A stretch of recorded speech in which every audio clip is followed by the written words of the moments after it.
Welcome everyone to a very special show. Normally we do best of the month, but now we're here to tell you what was our best of 2021. A whole year of gaming. Now, these games don't need to have been released in 2021, but it's what we have enjoyed getting to our table most. Maybe it was new to us, or maybe it just got back off that shelf for the first time in the year. Anyway, without further ado, I'll pass over to Melissa and Kevin of Tantrum House. I'm Melissa Delp. And I'm Kevin Delp, and we're from Tantrum House, and we do lots of board game content like how to play videos, playthroughs, reviews, Kickstarter stuff, lots of different things. But we wanted to share with you some of our favorite games from last year. So Kevin, what's one of your favorite games? One is my favorite game, Maglev Metro from Bezier Games. I love the route building that's going on here, especially the engine building. And I think that's what really drew me into the game. Just building up your engine on your player board, getting the right pieces in the right spots so that you can do amazing things. The other really cool thing is they have translucent tiles. That really just drew me into the aesthetic of the game. It really does look beautiful at the end. So one of my favorite games that I played in 2021 is Praga Caput Regne, and this has a lot going on. It's a little bit heavier than Maglev. just a little bit, but you're choosing actions and then building things, you're upgrading your production, and it's basically a point salad where you can get points in lots and lots of different ways, but if you try to do everything, you're not going to do well. So you do need to focus. And I just love the puzzle aspect of trying to figure out what is my best option this turn based on the game state and what other people have done and what's available to me. We wanted to mention one more game that we've enjoyed playing with our family. Yeah, over the holidays and when we have groups of people, we have really enjoyed playing So Clover. It's a word association game where you're given this random assortment of words on your clover-shaped board, and you have to come up with clues that associate two specific words from those cards, but to 8 times because each side has 2 words. And then you mix them all up and players have to figure out, the other players have to figure out the right orientation for all those cards on your board. But there's a twist. You're going to have at least... add another card! Or more if you want to make it harder. At least one extra card that the clue giver didn't see. And sometimes that card might even fit better than the ones.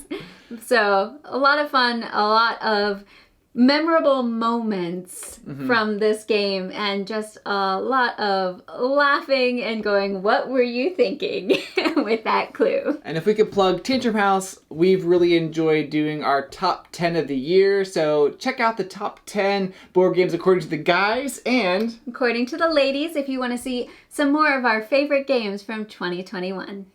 Hey, this is Stephen Buonocore, the Podfather of Gaming, and today we're going to talk about my number 1 pick for 2021, which, by the way, I think was a great year for games, and I picked Picture Perfect for a number of reasons, including the fact that it is very different. It's a deduction game where you're going to want to almost put the end product of the game up on Facebook or your social media, because you literally must take a picture, air quotes on must, of the final result of the game. What do you see in the game? Well, you're going to have these envelope cards like this that have people's pictures on them that match these standees like this. These are the upgraded ones. You'll see these are clear, like lucite ones, but you can upgrade, or you can use the cardboard ones that come in there. Each one of these is going to have 3 or 4 of these cards that have a preference on what this person would like to have in a picture. You know, people are kind of antsy about their pictures. So this one might say, hey, I want to stand in the second row. I'll show you what that means in a second. Or, I want to stand away from the table. Well, guess what? They show you the kind of pictures there, and that's not possible to have both of those things. So, you're going to have a problem placing this person in the right place. They might want to say, I don't want anybody seeing the face of this woman. She's kind of weird.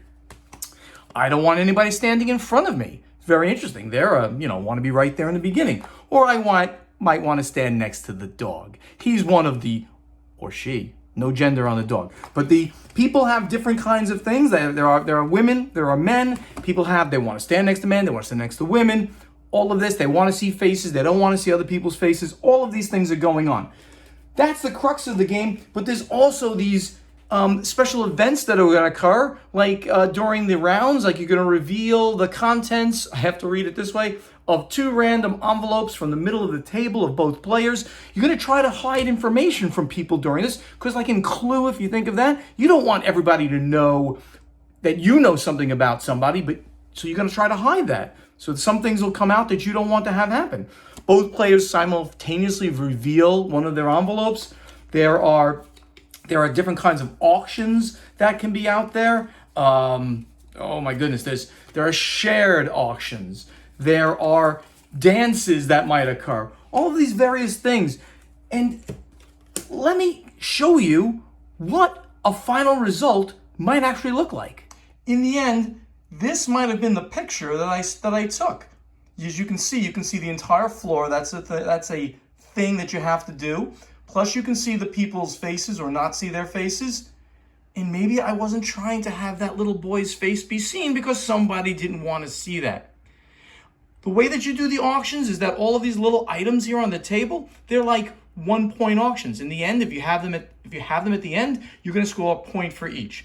You're also going to score points in a very unique way. And I'm going to show you that. I know I'm going a little long here. Sorry, Oliver. You're going to score points, -3 points if all of the person's wishes were not fulfilled, 1 point if one of their wishes were fulfilled, 3 points if 2, and 6 points if all of their wishes were fulfilled. No points if the person doesn't show up. You don't have to put everybody on your board, and you get 1 point for every 2 items still on the table. So that's it. It's a light deduction game with enough gamerly stuff in there, and of course the really cool mechanic of taking that photo, posting it on social media. Kudos to Arcane Wonders, who put out this game in association with Corax Games out in Europe. It was pitched to Stronghold Games, and we didn't pick it up for various reasons, but not because it wasn't good. This is an excellent game, and it made my #1 pick for 2021. Stephen Buonocore, the Podfather of Gaming. Thank you, Oliver, for inviting me to do this. You know, that's definitely a game I need to check out. Oh, hey everyone, Boardgame Brody here with Meeple Mountain. 2021 has been a very interesting year for many reasons, and the games that I've played and the type of games that I've played has changed a bit because I mostly have been playing at home with my family, which has changed the average weight of games that I play to more of that family weight level. And there is nothing wrong with that because I have really enjoyed so many games in that category. But many of those games have been shared by all these wonderful board game reviewers already. So I want to talk about a lesser known game that made my top games of 2021. And that is Glory. There we go. Glory, A Game of Nights by Strategos Games. So real quick, this is a worker placement game. Each worker you place on the board represents the time you spend preparing for the tournament, which takes place after 3 rounds of preparing. Each player will have dice representing your strength, your mount, and your armor. You will then gather your own entourage, increase your gear and your mount, practice, as well as spend time praying or spending time for romance. After some time preparing, you will then duel other knights, either through a tournament or through matches. You will roll your dice. Hopefully you took actions to gain multiple dice of a color to increase your odds, and then use your other bonuses to either re-roll, change result, or whatever else they might help you with. The player with the highest value wins the fight and will score points. Winning these duels is a big deal, but it isn't everything in the game, as you score points completing in-game goals as well.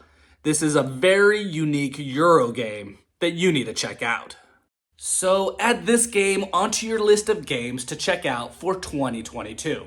Again, Boardgame Brody here with Meeple Mountain. Come check out the channel if you haven't already. And if Glory, the Game of Nights doesn't sound like a game for you, then maybe one of these next ones will be your game. Hi everyone, my name is Hugo and I run the board game Instagram profile Hugo Loves Board Games, and this is my best of the year 2021. I'll start out with Colt Super Express. A tiny fun programming game, very light, where you're playing as bandits robbing a train, and then you can't come to an agreement on how you should split the loot. So you decide to just kill each other and then just be the last one standing. It's so fast, it's so fun, and it just begs to be played again and again. So yeah, Colt Super Express.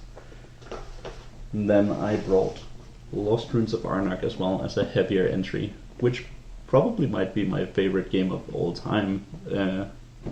It's just the themes being a archaeology, discovering an unknown island where you have to battle with guardians of temples, and it's just great. And it just combines the worker placement and the deck building game genres in such an elegant way, and yeah, it's just gorgeous.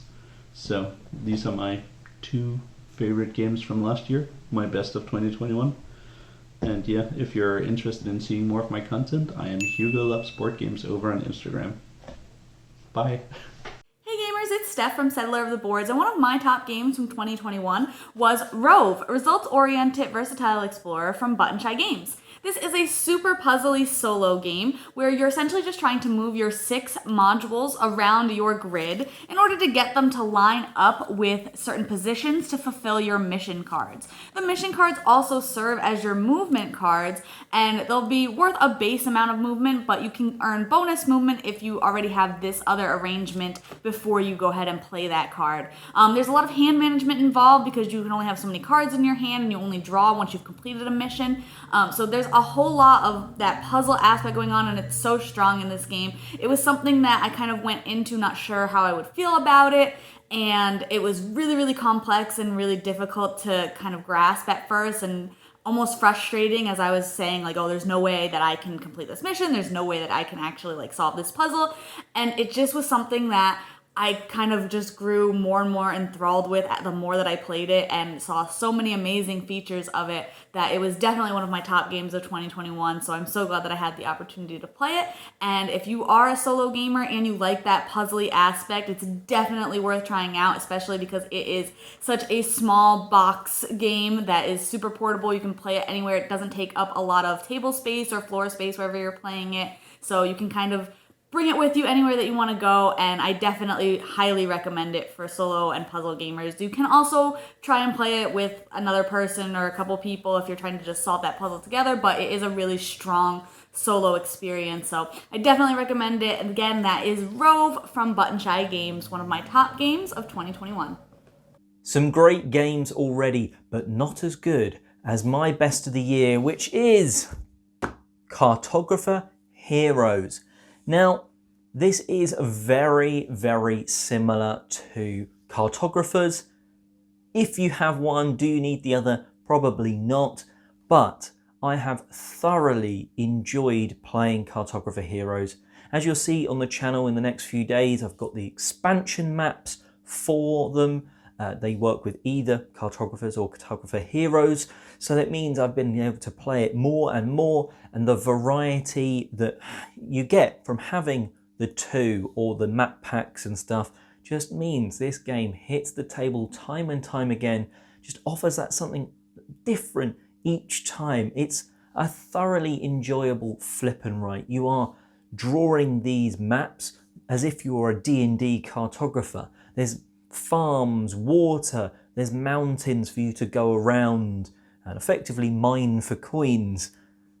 It's got everything that I want from a flip and write. It's got plenty of choices to make. What I am doing on a turn is the same as everyone else in terms of I am drawing that shape, or I've got that same option of 2 shapes.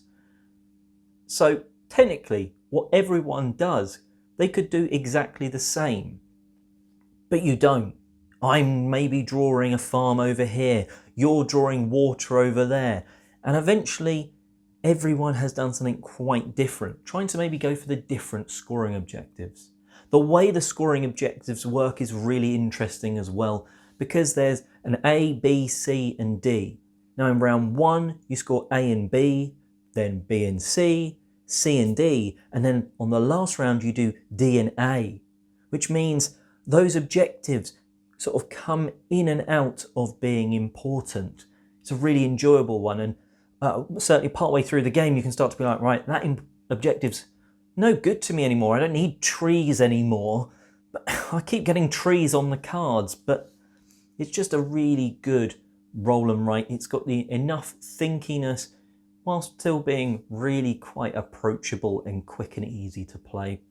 I love cartographer heroes, and apparently more map packs on the way. I'll definitely be picking those up. Anyway, on with the next, and I think next it's Barb.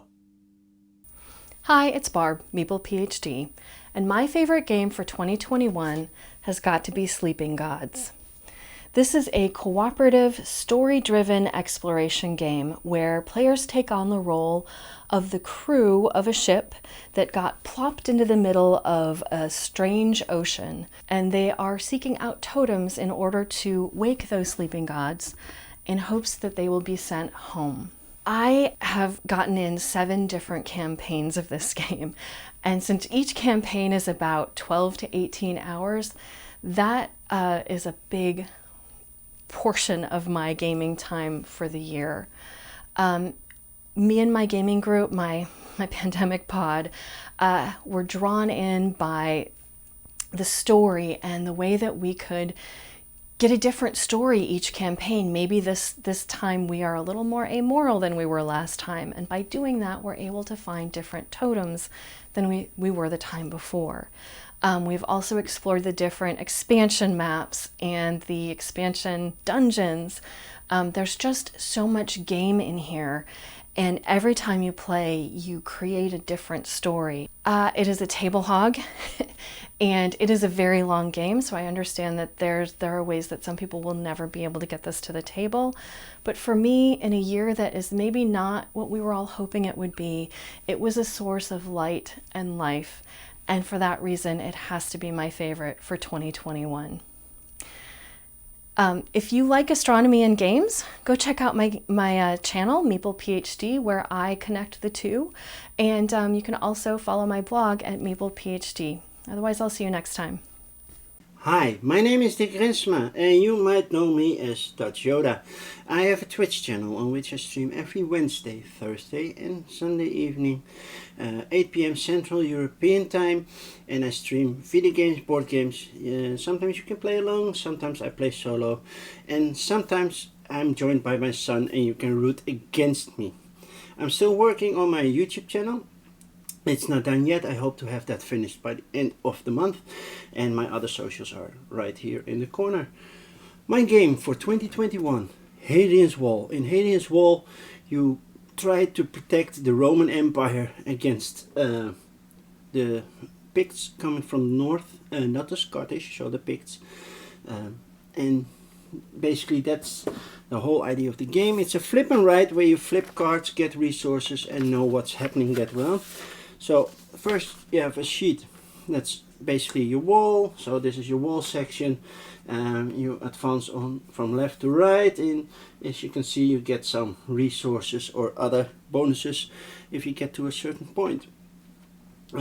This is the score track, and as you can see there are 4 different score tracks to focus on. You cannot fill them all in, so pick whatever you like.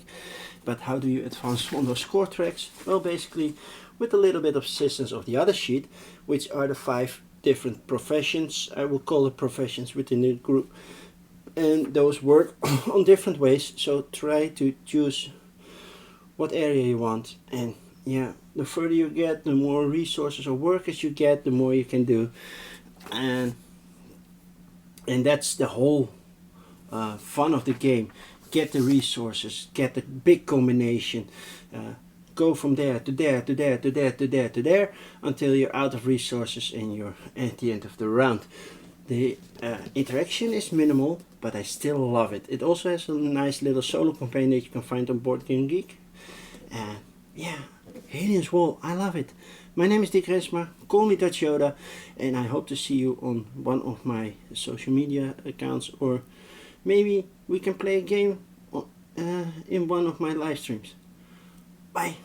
Hello, I am Lizzy with Long Distance Gamers, and we are a group of friends who play games remotely due to us living in different states. So this year, as a group pick, we decided to go with our favorite game of 2021 being Canvas.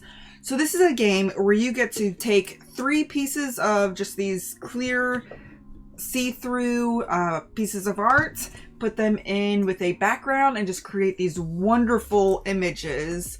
Like, we absolutely adore creating them.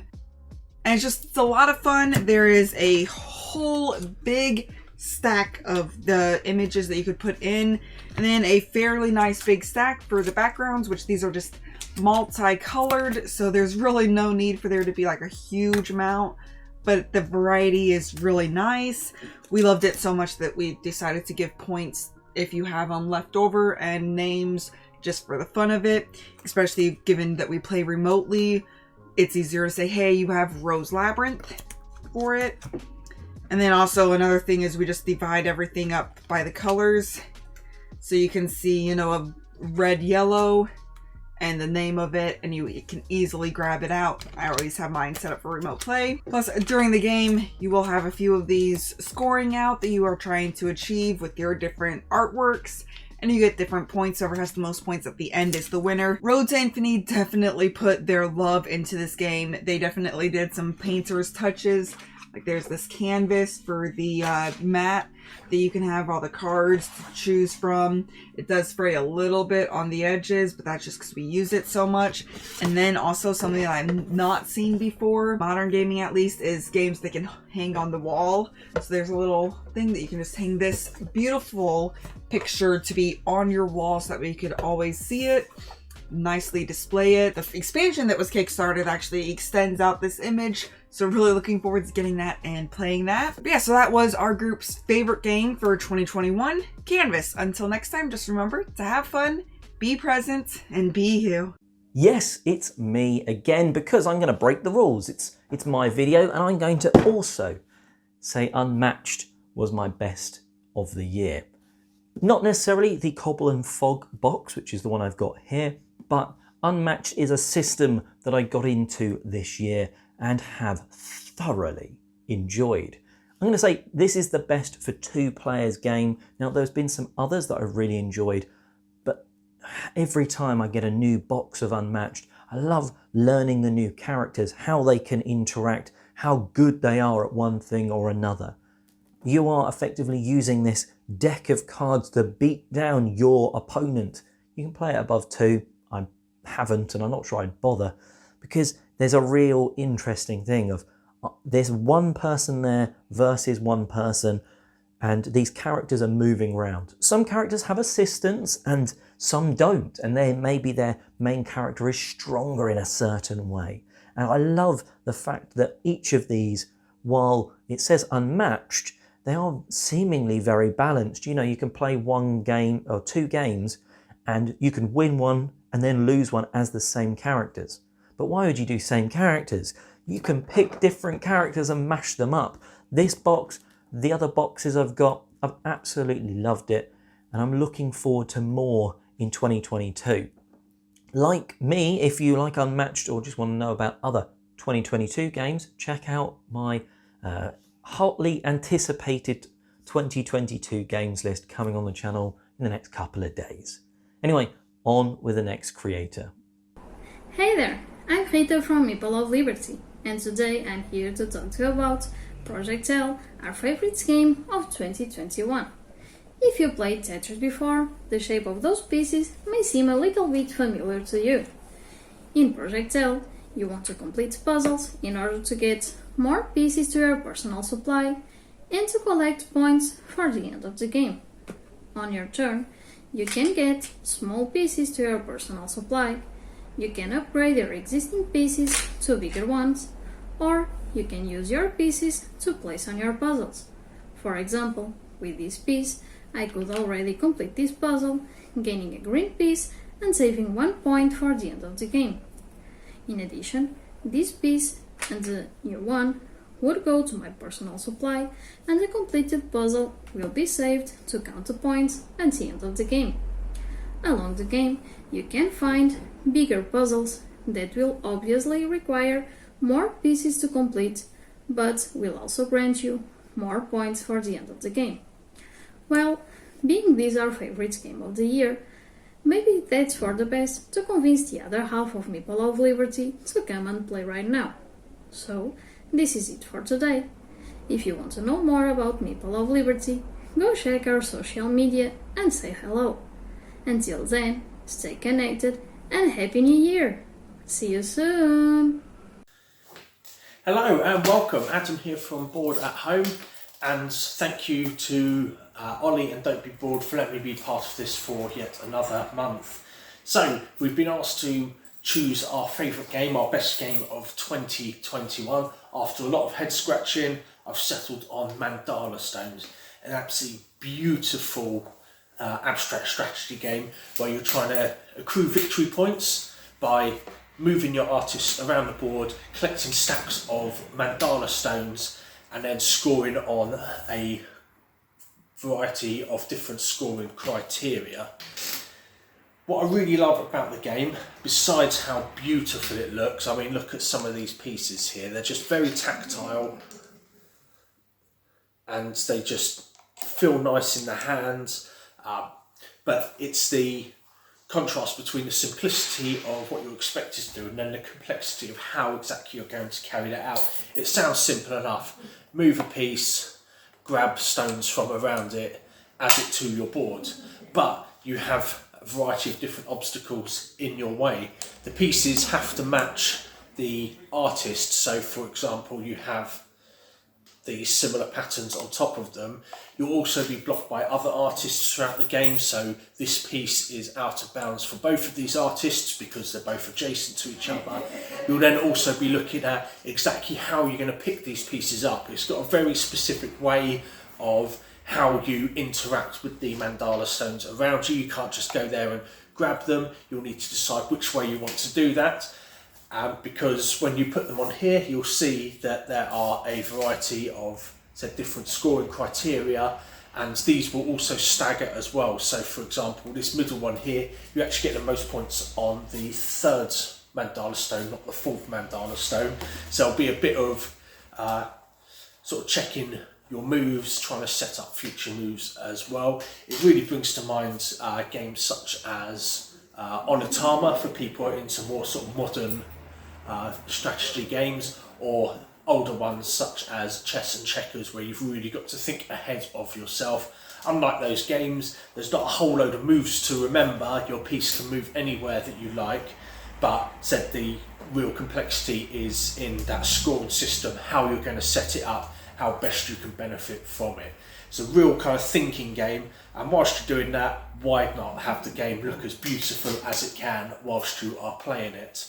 So that is my game of 2021. If you live in the local area, East Kent, Thanet area, and you want to try it out, this is our copy from the Board Games Library, so you can come on down to our weekly Board Games Club every Wednesday 6 PM till 10 PM. We also keep this regularly in stock as well. If you love it that much, you want to take a copy home yourself. Well, thanks again to Ollie and Don't Be Bored. I hope you enjoyed, and I look forward to seeing you all next month. Thank you. Hey everybody, I'm Evan. And I'm Grayson. And here we are today to talk to all of you about our favorite game experiences of 2021. 21. Yeah.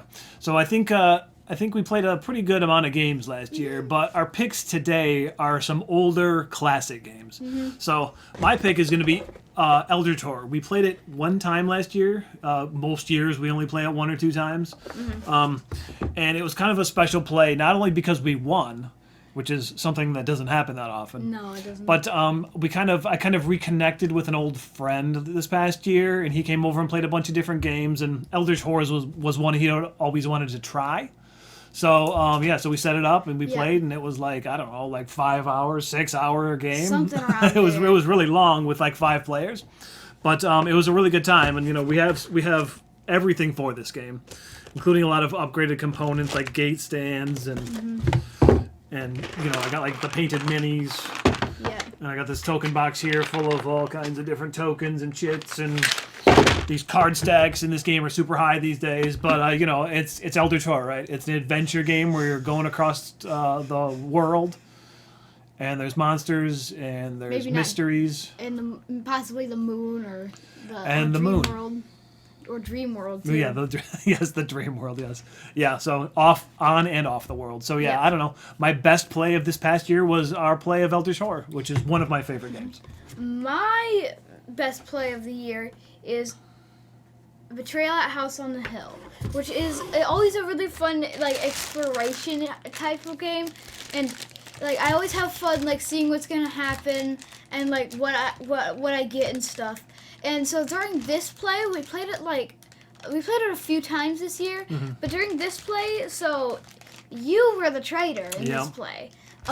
So like basically, he was trying to summon some sort of demon, and he got like some sort of powers that made it so that his stats were really high. And if we like specifically attacked him physically, like he would only be able to get hit for 1 point of damage. Right. The way we won is there's just this god cat running around where if you could like sacrifice an item to it, Yeah. like it'll go to the trader's spot and it'll damage them for 1 hit on all of their stats. Yeah. Which can be a really big boost for the heroes. So yeah, we won that way, and it was a really fun play. Yeah, it didn't end very well for me, but he had fun. Yeah. All right, well, that's our best of 2021, and I guess we'll see you into 2022. And if you want to check out our channel, we got some fun stuff on there that you can watch. Mm-hmm. All right, see you later, everybody. Hello everyone, how you doing? It's I, Clara Barker. I hope you're doing all right. So this is the best of 2021, and I was thinking about this, and towards the end of the year, I was playing a lot of Sleeping Gods and a lot of Destinies, which could easily have been my favourite games of that I played in 2021. But to be honest, most of 2021 I was playing online. It was only the end of the year I was playing physical games. I joined a really wonderful guild through the Dice Tower on Boardgame Arena, and I've been playing a lot with people on Boardgame Arena this year. So it just sort of makes sense that my game would come from there. And with that, I actually recently made a top 10 games for me to play on Boardgame Arena at the moment. And I talked through my top 10, and also I got the top 10 from the guild. So I pulled a bunch of members in the guild. And so there's sort of like, because there's some crossover, there's about 15 games on there, which I would highly recommend people play. But I'm not going to go with my number one. My number one on there was Ultimate Railroads, and I'm pretty sure I've talked about it on this channel already. So I thought, let's talk about another game. And it's a game that I've been enjoying so much that I bought it physically at Christmas. And that is, the very popular game, Lost Ruins of Arnak. In fact, oh my word, we don't have the expansion online yet. So I picked up the physical version because I was enjoying playing this game so much. So for those that don't know, it's very much, you've got 2 workers, so there's a little bit of worker placement, and you put those out to get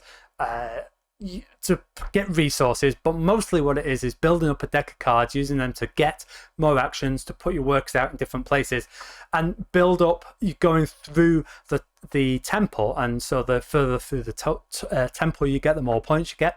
You can get points in different ways, but I think that the temple is probably the best way to score points on this game.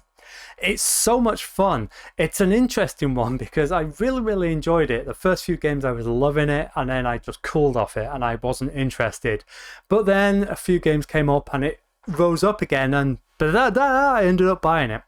There is this expansion. It adds sort of different asymmetrical player powers. Also there's new boards, which is interesting, a few new cards. So I'm really looking forward to playing this in person, but I haven't actually done so yet. There's also a solo mode in the base game as well if you're a solo player, and people have been saying good things about that. So yeah, this is a game, it's just sort of rising and rising. For me, it's been an interesting arc, and on my guild choice, it was number 2 on there as well. So this is game that's getting a lot of buzz, and I think deservedly so. Well worth a go. Lost Ruins of Arnak. And until next time, take care and bye-bye. And well, that about wraps us up. Make sure you check out all of the creators involved. I'm going to have their information under their timestamps in the description box below. If you have liked the show, make sure you are subscribed, like and all that. We also do a monthly version of the show, so, make sure you check back for that, as well as other news reviews and all that sort of jazz. And until next time, have a great year gaming, and I'm Oliver East signing out.